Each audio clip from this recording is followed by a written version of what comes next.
Okay, this is part 2 of rebuilding the machinist clamp. I'm gonna be experimenting with 70S2.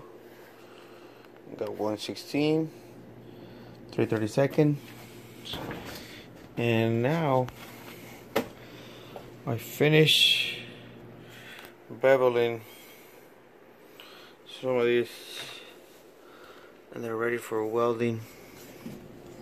You can see the bevels that I put in there, and I have this is like 4 and something inch. That's another one. It's gonna get welded too. I got this giant one. It's ready to be. I cleaned them up too. They were very rusty. Clean up the threads too from the. Oh well. So the point is, I'm gonna experiment with 70S2, and if it doesn't work, well then I'll cut them again and experiment with another wire. I was gonna get 70S6, but West Air ran out, so I'm gonna just go for it. See what happens. All right. Wish me luck.